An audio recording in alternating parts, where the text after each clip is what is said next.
Yo, what up, guys? It's your boy, DJ J Steezy. And your Diaz favorite DJ, DJ Jedi. Today's special guest on the Last Dope podcast, we got Angel Fernandez. Yes, sir. Imperial Valley native, entrepreneur, owner of Aroma in Calexico. You know, and Winterhaven, bro. Winterhaven, too. Yeah, and then you got another spot also?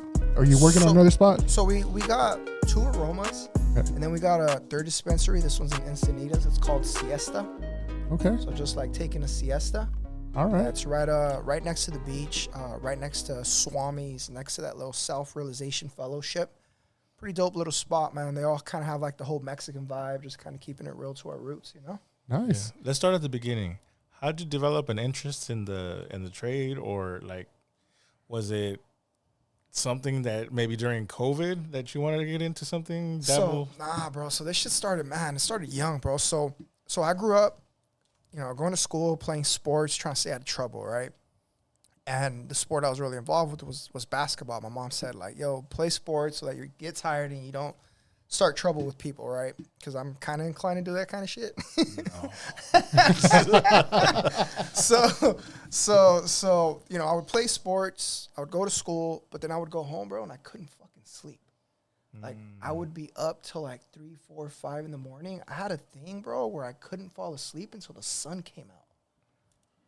Vampire. Like, straight up insomniac, bro. Like, Damn, straight up and down, bro. Yeah. So I always had trouble sleeping, and because of it, it would make me really moody, right? Now I had to go to school. I hadn't slept, right? I was already a troubled little fucking kid. Yeah. So a troubled kid who hadn't slept, like, I was on the edge all the time, bro. So that kind of continued, you know, through grade school. In high school, it got a little worse. So I started getting into, like, more trouble. Luckily, I played ball, so that kind of, like, helped me stay, well, not stay out of trouble, but kind of balance. The principal was kind of cool, bro. They were like, look, dog, we need you on Friday, so we're going to act like this shit didn't happen. Well, what sport? Basketball. Basketball. Gotcha. Yeah, I was the point guard at Central. Woo. Okay. Yeah, nice. Bro. That was my thing, man. So, you know, I couldn't sleep. I had this kind of, like, fucked up mood all the time. And when I was young, I didn't believe in drugs, bro. I was always like, nah, I don't need drugs. I'm too good for that shit. You're taught it's bad. Exactly. Yeah. My mom's family, that's who I was raised by. They're, you know, from Mexicali. They you know, pretty Christian, bro. So they taught me that shit was bad, and I swore I was never going to do that shit. It wasn't until I got out of high school that for the first time living in San Diego, I tried chronic, right? Bro. Wait, you started on chronic? I started on chronic. Shit. Yeah. Bro. Not stress. Not picking the seeds out. Bro, that shit changed my life, bro. Damn, bro. That shit, I smoked it. All of a sudden, I was, like, happy. I started getting, like, little visuals. I want to sleep like a baby that night. Like, straight to bed. Like, I got home, ate some shit. Vámonos. Right. There you go. So, I realized that it helped me, bro. Mm-hmm. So, the next day, you know, I hit up the girl that had hooked us up, and I was like, hey, what's up with some more of this shit, right? Yeah. So then I smoked it again. And when I smoked it again, little by little, I started kind of like seeing myself through the herb. Okay. Like when I would smoke, I would be like, damn, dog, this is what you act like, bro? You're hella aggressive, bro. Like, why are you so angry all the time, bro? Like, maybe you need to turn it down, you know? So the weed allowed me to kind of see myself through a lens that I had never seen myself. And it started giving me kind of a chill vibe, bro. So I was like, yo, like, this shit is fucking helping me. What the fuck? Why is this shit illegal, right? Yeah. So I started kind of like learning about it, started like seeing how marijuana is called marijuana because it's connected to our culture, bro. You know, we were bringing cannabis down from Mexico. We were selling it to the black people in the United States that were suffering a lot. And the white people didn't really like either one, so they were like, hey, dog, marijuana's bad, reefer madness, let's make this shit illegal now, right? Even though it was illegal in European countries for thousands of years, bro, known as cannabis. So you see how when they try to legalize it, they stopped calling it marijuana, and then it was like cannabis. Yeah. Yeah, bro. So it really, really helped me, bro. My girlfriend at the time, she was going to San Francisco State University, too. Yeah. So I would go visit her up there. And whenever I would go visit her up there, I realized that up there, it was a whole different vibe. Like, everyone was open to it. Cops were cool with it. People could be smoking on the weed. No one was getting arrested. I also realized that the whole vibe was just, like, more inclusive out there. Everyone was kind of chill. They weren't separated by race as much. You know, they were a little bit more like hip to actual game, bro. So, you know, all that kind of made me think like, yo, man, we got to bring this shit to everybody, bro. Right. Like cross it or no? Well, not cross All right, it. this is the part we cut out. Not cross it, but bring it back from San Francisco. Gotcha. Right. Bring it back from the Bay Area, because up there it was like everywhere. And down here, I remember in the Valley, bro, I tried to like get some good weed once, and it was like nearly impossible. There was like this one guy in the west side, but he didn't really want to talk to anybody, so you had to wait in the car. And if he didn't like you, he wasn't going to sell you anything. Then you were going to have to smoke some stress. It was definitely like a white people thing back then, bro. Like white people had it. They only really sold it to white people, so it was really hard for people of color to get that shit. I remember thinking like, yo, man, this shit is wrong because we're the ones that fucking need this shit, you know? Yeah. So that's how my passion started, bro. That's how it dope. started. I was kind of like on a mission to share the plant with everyone, you know? Right. Now, to open your first store, before that, let's backtrack on opening your first store with, you talk about him a lot, Mike Baron, right? Yeah, Mike Barron. Okay, yeah, Mike homie. Barron. Yeah. Okay, so how did you link up with him? So Mike Barron, the way that I linked up with Mike Barron was I was shopping at Louis Vuitton. Okay. So I was shopping at Louis Vuitton in Fashion Valley. I took my chick, and she had gotten mad at me, so I had to take her shopping, spend some bread, bro. and we were at the Louis Vuitton store, and in walks Ruli. Ruli is Mike Barron's like sales manager. He manages a sales force of like 40 dudes, bro. They're just constantly doing sales on the phone. And I had seen Ruli on social media. So when I saw him walk in, I was like, hey, and he was like, hey, and there's not too many people that look like us in Louis Vuitton, right? Yeah. So we kind of like spotted each other. He's you know, Latino, he's Mexican too. It's like, do you work here? No. Are you here to clean the windows? Yeah. The white people started getting nervous when we got loud. But yeah, that's how we met, bro. Me and Ruli met first. You know, we started connecting. Funny thing is, he had a cat with him that was part of the sales force that had like hit some numbers, so they were gonna go shopping.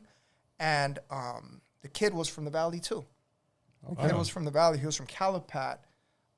He's Danny Sayans. So he's related to Rudy, the baseball player. Okay. Yeah. So I started chopping it up with Danny. I started chopping it up with Ruli. Ruli was like, yo, man, why don't you come check out where we work at, blah, blah, blah. So the next day I headed out there, bro, and that's how I met Mike. Okay. You know, because he pops up, like, even before I met you, Yeah. you know, he would pop up on my feed, and it's just like, you know, there's a lot of people are skeptical, bro. Yeah. You know, it's just like, you know, because, like, everybody's trying to sell you a course, and everybody's trying to do this, you know. It's just what made it different, you know, with Mike? Well, for me, bro, like, they weren't really trying to sell me anything. Like, for me, it was just like one hustler met another hustler, Right. you know, that came from the dirt. Mike has a crazy story, bro. He grew up in the fucking projects, Southeast San Diego. You know, he was a troubled kid, right? His daddy was gangster. His mom was kind of a gangster. So we just kind of fed on that energy, bro. Like two people that had like the world against them, that had to push back somehow, some way, right? And that's what it was about, bro. And it was just about, you know, two people that kind of found success at the beginning. And it took me a while for me to understand what he was doing and how he was doing it. And, you know, as I started to know him and I started seeing what he was doing and I started seeing people around him, I actually was like, God damn, this motherfucker's doing some shit, bro. He's cooking up some shit out here, you know? Right. He's selling dope, but it's not dope, bro. It's like he's selling like faith, and he's selling game, right? So he's selling game to people and he's selling motivation to people. And that's what he does. That's what he's been doing. What he does, what his play is, bro, is there's all kinds of dudes online selling their courses, like you said, right? So what he does is basically he trains people to sell courses for those people, right? So he's Gotcha. not so much selling his own course.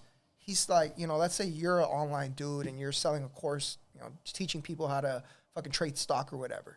You know, he will convince you that his sales force can sell the course way better than you, which is true, you know? And then what he does is he trains his crew on how to sell your course, and now his crew is making commission off of selling your course. So what he's really good at is he's good at finding all these gurus and then convincing them, basically, how his crew can sell the course better than your crew. Yeah. Yeah. So he's like a sales guy, bro. Right. Exactly. You took the words out of my mouth. I was like, when you go buy a car, they send one guy and then they have to send in the closer. He sounds like the closer. He's a fucking closer, bro. I'm like, damn, that's pretty badass. He's dude. a closer, but then the dope thing is like he shows people how to be closers, bro. So like a lot of people that work from right now, there's this kid named Kendrick, bro. This kid's making like 15 racks a month, has his own little office, he's chilling. Like before that, bro, he was working in a fucking restaurant, bro. He was busting tables. Yeah. You know? So he grabs people that don't really have a skill, and he recruits them, he trains them, and then he gives them an opportunity, bro. It's pretty sick. Yeah, it's kind of sick, bro. So once I started realizing that, I was like, hey, dog, it's pretty sick. Can't knock the hustle. I mean, I sell weed, you do this. Now, go ahead. Now, did you get into high ticket marketing sales too, or? I didn't get into it, bro, just because I've already been doing that, bro. Okay. So, like, when I was 17, bro, and I was playing basketball at Central, I was working at Don Roberto Jewelers already. Okay. Yeah, so I was already selling fucking, $1,000 items, $2,000 items. So I started doing sales at a very, very young age. When I was 19, even though I was already, dealing in the whole cannabis trade, I was doing real estate. I was doing real estate here at in El Centro and in San Diego. Down in El Centro, I was doing loan officing for Ronnie Platero. Okay, She was like hottest fucking thing out here, right? Her and Gabby. And I was working with them, and I was fucking killing it. I was crushing it. So, like, I didn't really do that play because I've always, done sales, and I've always been good at it. Now, like with my cannabis business, what I do is I sell investors, right? So I have a project, and my job is to convince you, the rich guy, to give me $300,000. That's it? No. That's it, bro. Because I'm going to make more money for you. I'm the rich guy. Right? Because I'm going to make more money for you. So, like, I do high-ticket sales, but, like, on a whole different level. Okay. So that's why I didn't, all of a sudden want to get in with what he was doing, or I didn't really need a job from him. We were just two dudes that were kind of creating our own thing. And then, little by little, we started thinking about a play that we can co-create together. Okay. Nice, man. I love it, the whole hustling mentality. I like how you said where it kind of started. Were you that kid that like 5th, 6th grade selling candies out of their backpack?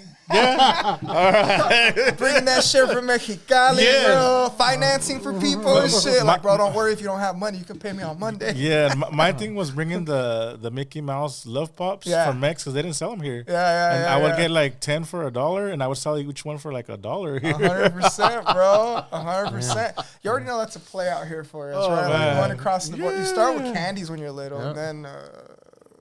We'll just leave it at that. Yeah. If you're following, you're following. That's funny. Well, that's dope, dude. Oh yeah, I love it. Like, what drives you now then? Like, man, what drives me now, bro? Like growth, bro. Like just growth, bro. Like I'm always trying to grow. So like, like for example, right now I don't have to try some new shit, right? Like I'm kind of set. Like most people would be like, hey, bro, you're fucking set. Like you make good money, you have money saved, you have your businesses.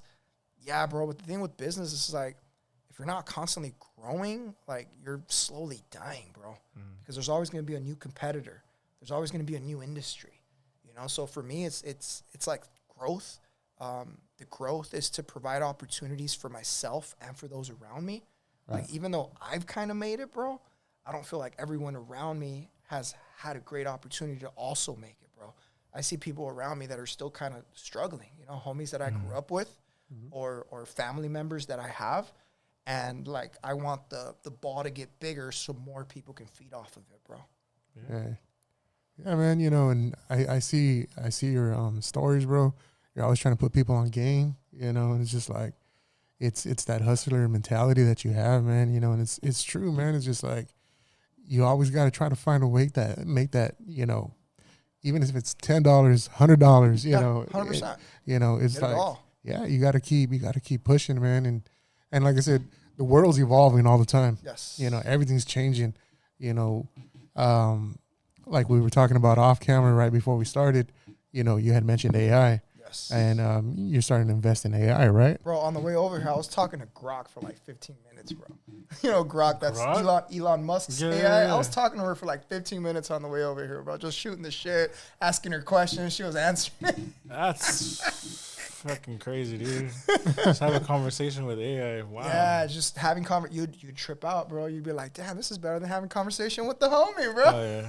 Well, I was going to say a girl. But Even better, bro. So Grok right now has 4 companions, and 2 of them are girls that you can talk to. And they'll even like get a little flirty, and they'll like, you know, mess around with you a little bit. It's a trip, bro. Like where we're going with AI, like that shit is moving so fucking fast, man. Now, he's going to be AI, dude. right. He's going to do the voice. I'm gonna get the Neuralink. The Neuralink. Yeah. or next time when you go on your trips, you ask Siri to navigate you. Right. Like, hey, you're falling asleep. Hey, turn here. Hey, why are you so fly today? Like, I can see that shit. Shit. But, Dope. you know, with like we said, the world evolving, Yeah. everything's going towards AI. Yeah. Right. What's your take on what's going on in the Valley with these data centers that they want to put in? So I just actually heard about them today, bro. Okay. I hadn't heard about them. I heard about them today. I didn't educate myself too much on them, but I saw that they were going to be placed in Imperial, right, or something like that. So, you know, from what I know, the thing with data centers, they do take a lot of energy. Yeah. They don't employ too many people because they're just like data centers, so they have a couple of maintenance people that basically kind of tweak things. So I wouldn't have enough of a education on the subject, bro, to have like a educated opinion. Right. You know? Sometimes I feel like it could be a catch-22, man, because this is like, we don't want it here. I get it. You know, like I said, it's going to use up a lot of energy, water, and not enough jobs. You know what I just, sorry to cut you off, but you know what I actually came out in the fucking conversation with Grok, bro? Lithium is going to be powering a big part of the AI game.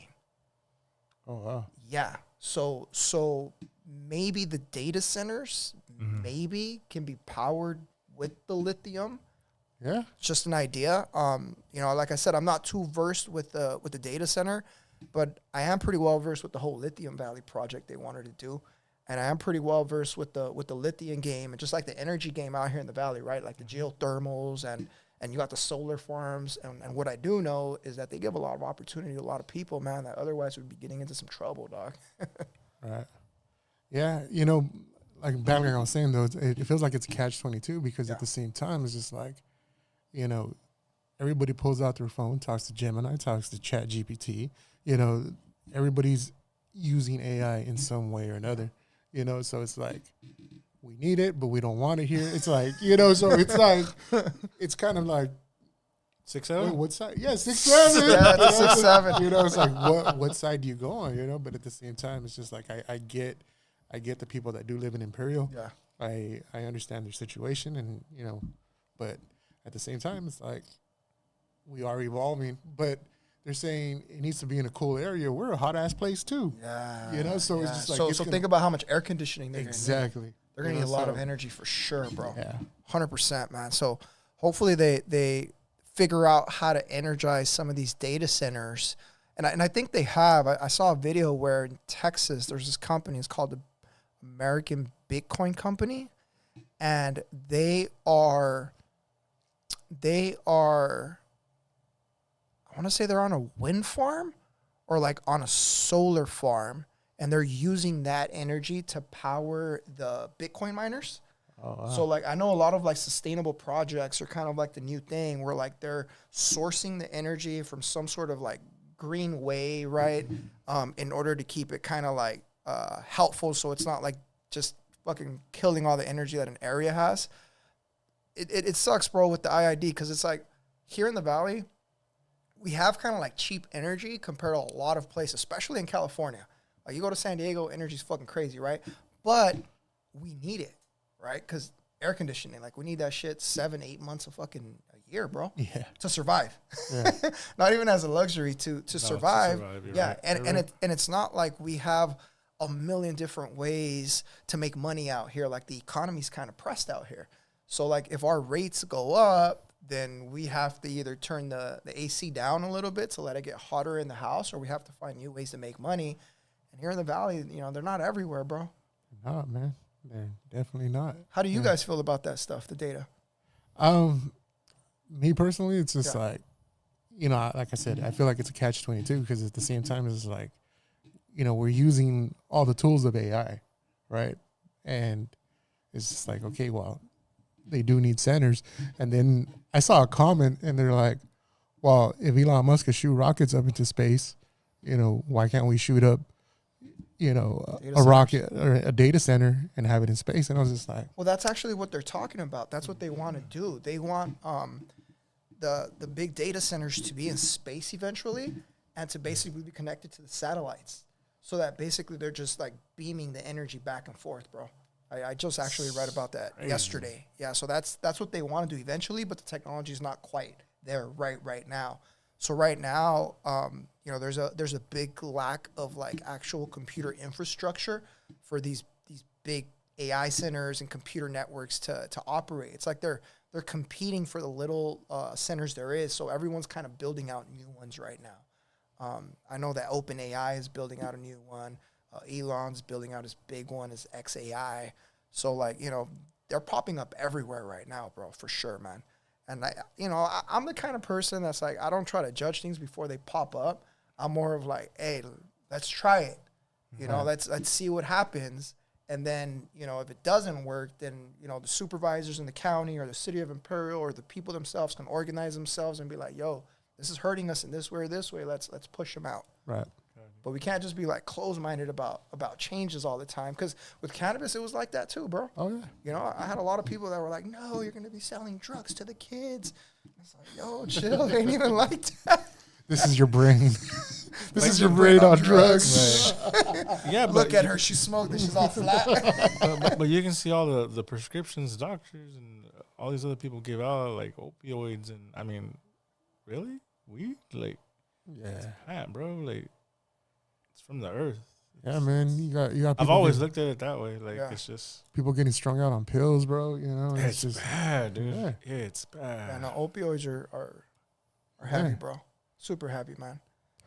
So, give me your 5 stocks to invest in, man. Wow. 5 stocks? All right. Zoom in. So talking about AI, bro, Nvidia's a play. From everything I've learned, Nvidia's a play. I definitely own Nvidia, bro. It's a play. Palantir's another one. Even though Palantir's like, it's like AI meets fucking government surveillance, right? And war technology. It's like, if you think of it, it makes shit, you know? Wow. And they get a lot of government contracts. So I know that Palantir right now is also like one of those plays that like every politician is into, every hot dude that moves stock is into right now. So Palantir, Nvidia are the big plays. Tesla's always a good play. Like, you can't bet against Elon Musk, bro. Oh, the no. Democratic Party did that shit. They betted against Elon Musk, and how did it go for him, bro? Bad. Yeah. Exactly. Oh, bad. Exactly, bro. So, like, I think Tesla's a good pick.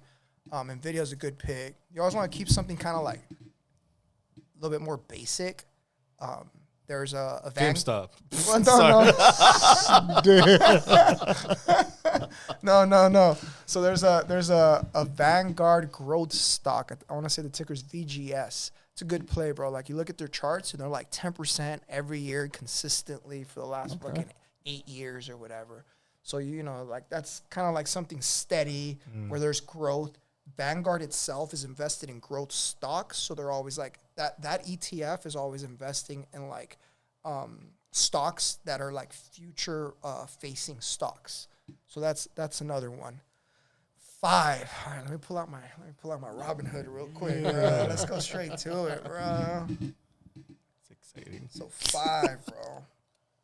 I love this dude because you can tell, like, he can hang with intellectuals and me at his school. Hey, I go from the block to the boardroom, bro. No, man, and it's good to have both of those worlds, man. Yeah. You know, it's good to have the street smarts and the book smarts, man. Yeah. It definitely is. You know what? I'm gonna put another stock out there, and I'm probably not gonna be like. There's probably gonna be a lot of people that talk against it, right? Mm-hmm. But right now, I think it's a great time to buy, and that's Michael Saylor's MSTR. That shit. I'm not sure what. So MSTR, bro, it's MicroStrategies. It's the first company that started buying Bitcoin, right? And then it was an actual company in the stock market, in the NYSE, and they started buying Bitcoin and just accumulating it so that people, regular people that wanted to buy Bitcoin that just didn't know how, right? Because they don't know about wallets, they're older people, but they know that, hey, this Bitcoin stuff is going somewhere. They were able to invest in MSTR, and MSTR was kind of like a shell company for Bitcoin. Wow. So this guy, his name's Michael Saylor. Dude's like popping right now. He's like at the White House all the time. He's talking to presidents and kings and queens across the world right now. This dude has the biggest Bitcoin hoard out of anyone else. Damn. More than the U.S., more than any country. Like, dude is on some shit, man. So right now, the stock tanked hard, bro. Like, I fucking lost like 40,000. But, bro, I've made 50, 60,000 with him before. Mm-hmm. So, like, I'm not ready to run out because what's going on at a high level right now is, like, you have certain banks fighting and pushing back against Bitcoin. And when I say certain banks, bro, it's JP Morgan and Jamie Dimon. But those are the ones. Those are the ones. So right now there's a war going on. There's a financial war. It's like basically the old bankers against the new shit that's cryptocurrency and basically money of the people, right? So they're like kind of having a little fight, bro. That's what's going on. Now, should I get rid of my XRP, bro? Should I keep it? You should keep it, bro. Okay. Yeah, no, you should keep it, bro. 100%, you should keep it, bro. I had a lot of friends of mine, bro, who sold their fucking Dogecoin that they had bought in like 2019, right, at like 15 cents. They sold it and they took a loss on it and sold it for 10 cents. And I told them, hold on to it. And then Trump gets elected and that shit shoots back up to 47, 48, right? They could have tripled, quadrupled their money easily, bro, easily. So the thing with crypto, it's like it's volatile. There's low lows, but there's super high highs. And it's still the future, bro. So like XRP is a good pick. Solana is also a good pick. Bitcoin is the most solid pick that you can have. Those three are pretty solid. If you feel like really froggy and you want to get into like meme coins, again, Elon Musk, you can't bet against him. If he says buy Dodge, I just buy that shit, bro. I stop trying to act like I fucking know, right? I'm like, he knows. Wait, what's a meme coin? So a meme coin. Is Haktua? Damn. So Dogecoin is considered a meme coin, bro. Okay. It's basically a coin that has less utility value because it functions like any other coin. It doesn't bring anything else to the table, but it has like a cool concept behind it. So the thing with these cryptocurrencies is that, so this is the way I describe it to people so they can understand it, bro. Like Mexico has the peso, right? Yes. And it's backed by a government, right? Which is a group of people. And then the U.S. has the dollar, which is backed by the government, which is also just a group of people with the chosen president and chosen Congress people and so on, right? And then you have the Canadian dollar. Again, just a group of people with borders, right? With this cryptocurrency stuff, bro, and these meme coins and XRP, like it's basically the same thing. It's groups of people, right, that are backing up a currency minus the government. So they still have ideas, they have a culture, they have things that connect them, minus the government. So that's kind of what cryptocurrency is. It's like us three, right? We can decide to create a cryptocurrency for the Imperial County. Oh, God. Yeah, so it would basically, I'm just saying, like, it would be $1, and we can, like make it available to where, like, when you have a certain amount, you could attend certain Imperial Valley events, and I like where he's going with this. And I'm actually gonna tell him, let's do this. I'm out. I see jail time. No, bro. The jail time is only there if you fuck people over. Oh, okay, cool. Yeah, so like, let's say for example, we created 1,000 coins, and then we started selling these coins, and as soon as everyone started buying them, we sold them out, right? And then their money tanked, and we just run out with the money. That's kind of what you see here and there in the crypto industry. Yeah. But within that, rug pulls, bro. Rug pulls, exactly. But within that, there's actually movements as well. We're like, hey, we want this to actually work, and then little by little, they build more utilities to that coin, right? And you're able to use it, and interact with it. Right. I would say I've invested in crypto for the last 5-6 years, right? But I would still say I'm still a beginner because it's just like I just like, hey, well, they're saying this one, I'm just gonna drop. I'm still a beginner. Yeah. So yeah, no, I still consider myself a beginner. When I talk to these real dudes that are like, I'm like, God damn. See, I don't see you like that. I see you like, hey, he's up there over here. That's why I'm like, we're spit some knowledge, bro. No, I try to, bro, but there's like so much to it, bro. There's so much to it that it's hard to understand, especially when you start getting into the technical aspects of it. Yeah. But what I will tell you is this, bro. When done right, it's a beautiful thing compared to our dollars, bro. Mm-hmm. Because you saw what $1 can buy you in 2018 versus what $1 can buy you now, bro. Yeah. And where do you think this is going by 2030, bro? Mm-hmm. When we get 60, 70, it's going to be bad, bro. Gallon of milk is going to cost us $40, $35. Right? Mm-hmm. So crypto is a way to hedge against that. Yeah.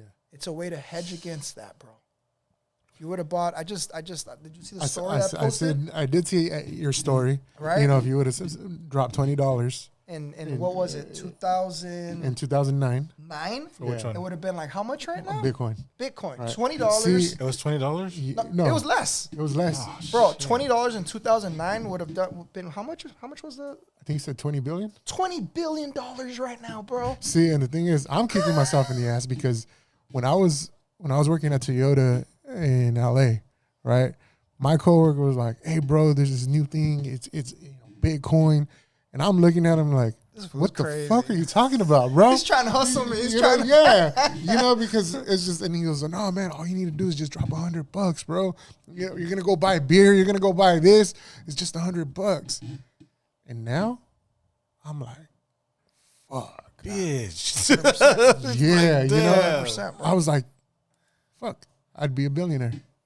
It's just, it's crazy, man. It's crazy, bro. Now, so I started buying Bitcoin when it was like $100, $200. But the fucked up thing is I started selling it. Right? I would like double my money, triple my money. I'd be like, I killed it, bro. I killed it. Not knowing. Yeah, when I dropped on XRP, I was just like, you know what? I'm dropping it. I'm leaving it. If it goes up, it goes down. I don't see it, because it's just, and I see people, I'm selling.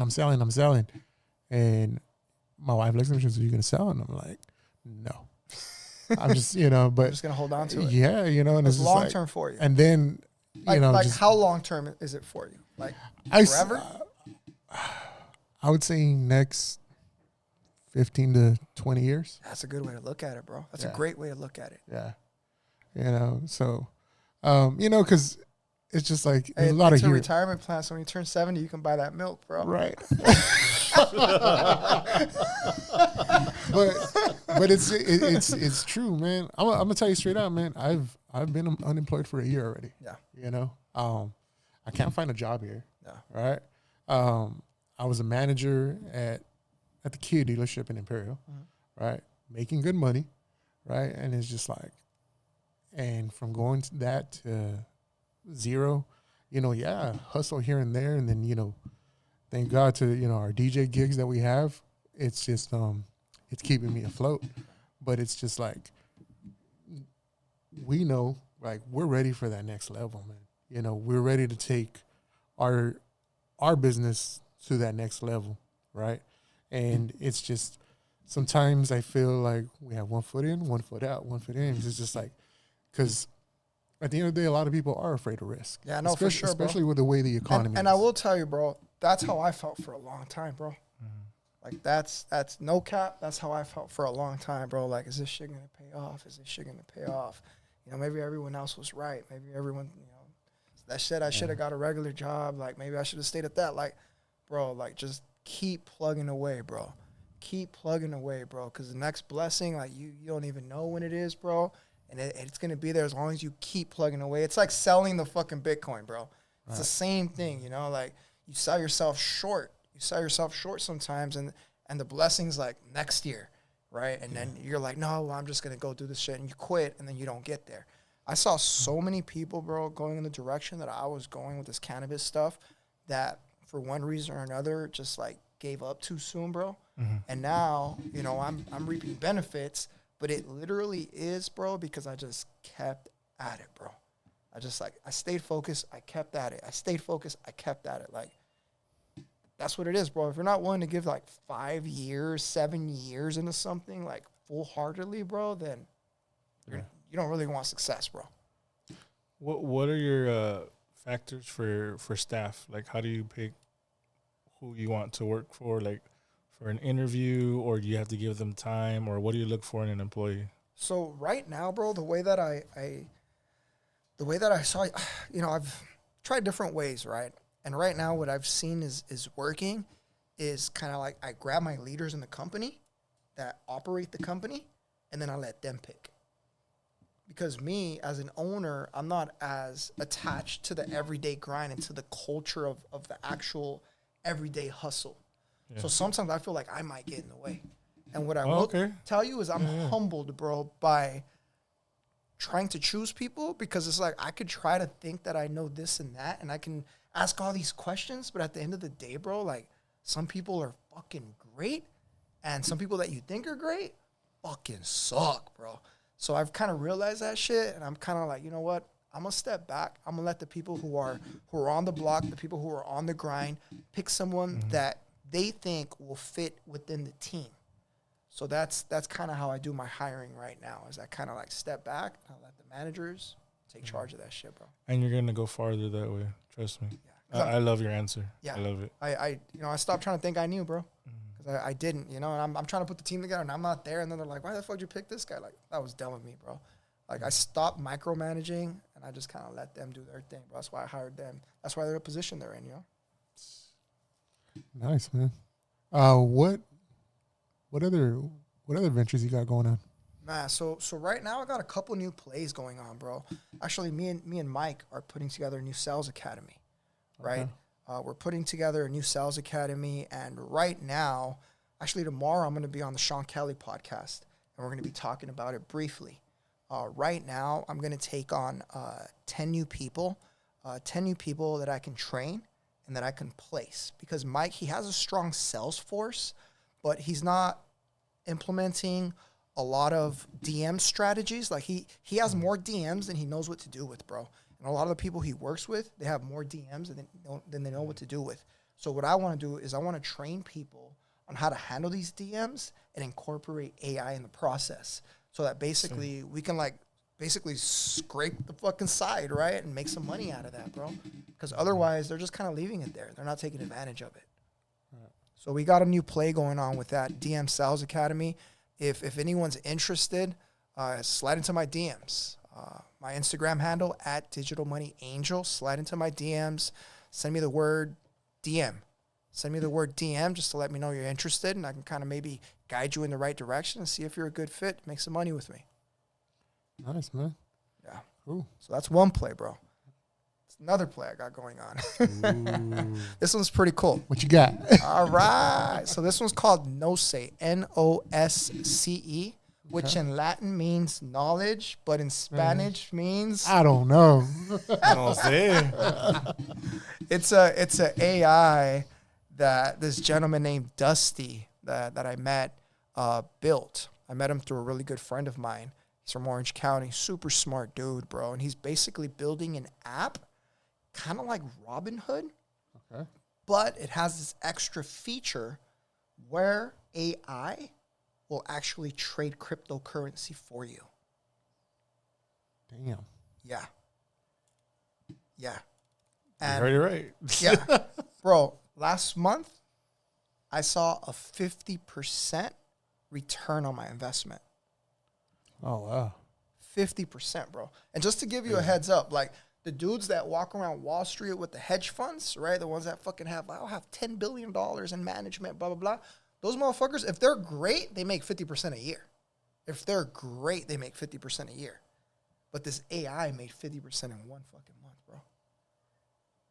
That's nuts, right? It's like unbelievable, bro. It's unbelievable until you meet this guy, Dusty, bro. Once you meet him, you're like, damn, dog. Like, you're it, bro. You're it. Yeah, he does a lot of cool work for a lot of, important groups. Can't put him on blast too much because he has a lot of NDAs, right? Non-disclosure agreements. But he's a super bright guy, bro. And, this app, we want to make it available to everyone. People who are interested, stay tuned, follow me, because I'm basically going to be like, the spokesperson for the app. As soon as we get everything going, if you want to get involved, then we want to make it available for everyone. How do we invest? Not just people with like $100,000. Like, no, if you have like $500, if you have $1,000 and you want to invest it and you want to make some money off of it, then you can get in too. And we want to make the app cool to where people enjoy using it even more than they enjoy using Robinhood. We want to make it fun. We want to make it a little bit of a cultural experience. Yeah. And at the same time, if we can help you make some money, that's dope. So this is crazy, bro. Have you heard Elon Musk when he's talking about in the future with AI, no one's going to have to work and everyone's going to have to. You've heard that, right? Mm-hmm. Bro, now I'm like, I can see that shit. When this motherfucking AI is making 50% on investments, bro, in 1 month, like think of it. If you have 10 grand to invest, that's $5,000 a month. People can live off that shit, bro. Mm-hmm. That's wild, right? Like my mind's been blown, bro, for the last month. I've just been like, what the fuck? Like, the world is a trip. AI is a trip. Everything's evolving really, really fast. I tell everyone, like, learn as much as you can, about it as you can. Like, don't stay left behind, you know? I know here in the Valley, sometimes we're like, nah, that's new. Like, I don't want it, or I don't want to know about it. Like, nah, man. Soak that game up. Get on the internet. Start learning. Start taking some tutorials. Play with all this AI shit. And just soak up as much knowledge as you can, bro. And the cool thing about AI is, like, you can literally interact with it. So, like, if you wanted to teach you something, you can talk to it like a person. Like, hey, teach me about fucking AI. Teach me about crypto. Teach me about this. And they'll literally just, like, school you out, bro. So, knowledge is key, bro. Knowledge is key, man. That's crazy. I want to go a little bit more back. Let's go. Back in the days. Back in the days. Are you an only child, or do you have any other siblings? So I have a younger brother, bro. Were you born here? I was born here. Okay. So trip out on this story, bro. My dad is Cuban. My dad was in Cuba serving a life sentence, bro. Crazy. Yeah, serving a life sentence, bro. And in the 80s, during the whole, like, Marielita live, like, Scarface talks about. Yeah. My dad got out of prison, bro. He got out of prison. He went down to Miami during those cocaine cowboy days. Started getting into some fucking trouble. Right? Got detained again into the INS camp. At the time, the whole East Coast was being flooded with Cubans coming up. So they ended up sending like 10 Cubans out to El Centro. And my dad was one of them. Holy shit. Damn. Yeah, bro. He was one of them. My mom's dad was a super Christian dude who was going to the INS camp and trying to recruit people. And my dad was like, hey, dog, if you're going to get me out, right, I'll go to church. So that's how my dad ended up in El Centro. He went to church, met my mom, fell in love. 2 years later, I was born. I'm not going to lie, bro. I knew you were Cuban without asking you because you remind me a lot of the homie Tony Boy. Yeah. I've met him. A lot. Like, right? You guys have the same cool vibe, dude. Yeah. No, if you go to Cuba, that's what it is, bro. Like, honestly, growing up here, like, I hadn't been to Cuba as a child. And, I was always like this fucking positive, kind of like loud, outspoken person. And, to some people out here, it might be a little too much, bro, right? And even in San Diego, it might be a little too much to people. And when I fucking went to Cuba, I was like, my people! Let's dance! Yeah, dog. So, for sure, man, it's part of the Cuban nature to be, like, extremely warm with people and just to, like, be extremely positive. That's what they are, bro. They don't have much over there, but that's what they do have, bro. They have a very, like, strong, resilient spirit, and they celebrate everything, bro. Like, they don't need much, bro. They just turn on some fucking music, in the house, bro. They fucking grab a little bottle of rum and they turn that shit into a family party, bro. Oye, coño. Yeah, they start dancing. My grandma, bro, she drinks that shit straight. She's like 88, bro, drinking fucking straight rum, bro. Damn. Damn. And that's a trip. So your dad just chose to stay in El Centro. He didn't want to relocate anywhere else, like go for work. You know how it is with Mexican girls, bro. You gotta go where they take you, bro. My mom wasn't playing that shit, bro. My mom was like, my family's from here. I ain't going nowhere. So my mom kept them here. They ended up splitting up when I was around like 8, 9 years old. So my dad, he lives in San Diego now, but my mom stayed here. So, you know, I talked to both of them. I have a decent relationship with both of them. And, you know, I'm glad he's my dad, and I'm glad she's my mom, bro. Dope people, bro. Nice, man. Yeah. Now, for our viewers out there, man, what's some quick knowledge you can let our people know, man? You know, tell them, you know, give them some advice, man, you know, because I know there's a lot of people want to be entrepreneurs. Yeah. Right. And speaking on that, thanks for putting that mixer together, bro. Oh, fuck yeah, dude. Man. Thank you you, know, man. and was is my it something you pleasure, plan on man. doing every year? Yeah, for Yeah. sure, bro. I'm Okay. pushing it up to twice a year. Okay. Yeah, so I'll be putting the next one together soon, bro. I've been a little swamped with work, but I will be putting the next one together soon, like late winter, I would say. Like I'm going to shoot for maybe like February, Okay. and the next one will be bigger. We'll have some sponsors, you know, it'll be a bigger event. I'll bring through some more homies. You know, Do a live they can podcast. pop off, bro. That'd be dope. Let's do a live podcast. You know what we should do is, this is what I want to do on the next one is I want to create like a little VIP section. So some of my you know friends that I bring through, they can kick it in that VIP section. Maybe I can sell some tickets to other entrepreneurs that want to vibe with them a little bit more. And Okay. It'd be dope if we could do the podcast in that area, right? Because then we can incorporate them. We can slide them in for a couple of minutes, and you know, some of them are kind of popular, so it'd be good for you guys and it'd be good for them. I love what you did because okay, take it how you want. It forced people to talk to people that normally probably wouldn't be around. That's what each other. Like they'd be like at the places, but they wouldn't fuck with they each wouldn't other. mingle. Yeah. Yeah. Did you hear me on stage? I was like, make sure you fucking mingle. Yeah. It was. It's like I know we're not exposed to that out here. Yeah. But it's like speed dating, and that was cool, dude. Yeah. It was cool. Yeah, no, bro. I'm a big and this feeds into like talking to people about like giving them some game, bro. Like building a big company, bro, requires you to work with a lot of people. So all the people you're working with, you're just making deals with people, bro. Deals that work for both parties, right? So like I'm super big on building with people, even if they're your competition, because you know he's a competitor. But guess what? There's another competition outside of that, bro. And if you guys have something in common, you guys can help each other compete against the other. I like big that right bro. there. I like that. 100%, bro. Yeah. 100%, bro. So, like that whole scarcity mindset that a lot of people in the valley have, where it's like fear induced, and they're like, no, they're gonna take the little I have. Like, we really got to step out of that, bro. It's kind of time for that shit. I agree. Bro.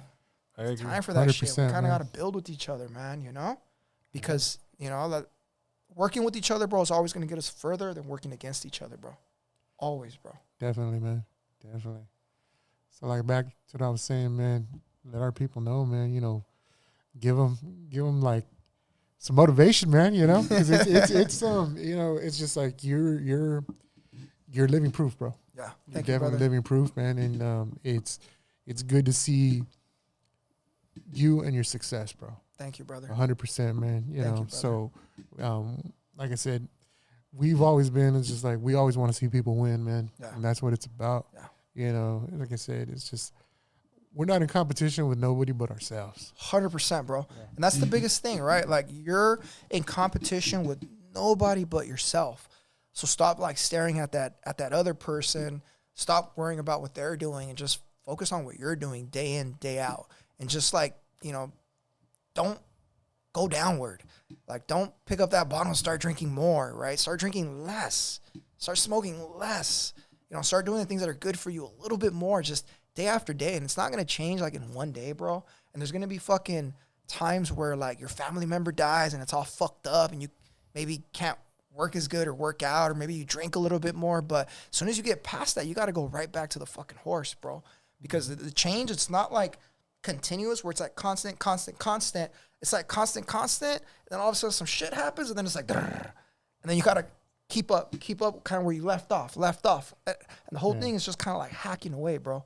It's like what I think about, going to the gym and shit. For me, it's like, just get in there. Like, just get in there. Even if you don't have a great workout, just get in there, dog. Like, even if you're injured, just get in there, dog. Like, just get in there and keep plugging away, because little by little, bro, hacking away, like, that's how you do big things, bro. Bro, so many times, bro, I doubted myself, and I doubted that what I was doing was going to work out, bro. Like, so many fucking times, bro. If I would have listened to my doubts, I would have stopped. We wouldn't have been having this conversation right now. I wouldn't be this motivation that you're talking about, bro. Right. Like, I had to learn how to ignore myself. If I needed to cry, fucking cry. Get that shit out of you and keep fucking plugging away, bro. A lot of times it felt like no one was going to fucking answer the door, bro. And guess what? Soon enough, the fucking door got fucking answered, bro. Right. It got answered. But then once it got answered, I had to have a conversation, and I had to make it work out, So it was just constant grind, constant growth, bro. I remember when I got, I don't know if you guys know, but the way I got my first cannabis license here, it was a lottery. So the county had a lottery. Oh, yeah. Remember that? Yeah. Right. Yeah, so It's just like the liquor licenses. You can only have so many full licenses. Yes. So when they did that, I was like, okay, they're going to do it with that too. I always wondered, is everyone just going to have open game to do it? Or can I do it? No, how did at you the win? time, anyone could do it, right? Anyone could kind of do it. Obviously, I had been in the game for a while, right? I helped kind of develop the whole industry out here and in San Diego. So I felt like, all right, cool. Now it's time. Let me put all my chips on the table and fucking bet on black, right? And it's crazy, bro, because the day of the lottery, there was these guys from out of town that bought like 8 lottery balls, and I just bought one, bro. Right? Yeah, exactly. The big boys came in from out of town. I just bought one. But for some reason, bro, I felt like this is the time. Like, I had been doing all this whole fucking time. Like, this is the time that I had been doing all this for, right?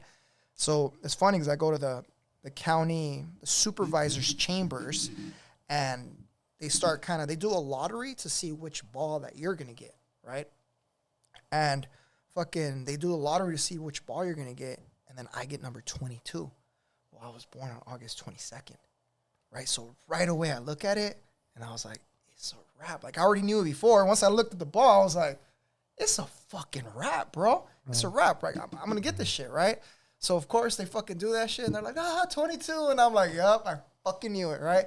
And for a moment, I was celebrating in my head. I was like, oh, yeah, I fucking the door got answered, right? But then I realized, like, that was like half the battle, bro. Then I had to convince the guy who opened the door why I should have this license. So then I had to raise money to open up the dispensary. I had to raise fucking $950,000, bro. Damn. High school dropout from the Imperial Valley, bro. Right? With a single mother and no successful people around him, really, bro. Like, where the fuck was I gonna get this money at? Right? So all it did is it moved my impossible this to another fucking impossible, right? Right. And that's just how I keep going through life, bro. Like, honestly, I just kind of keep going from impossible thing to impossible thing. And now what I know is you just keep fucking trekking, bro.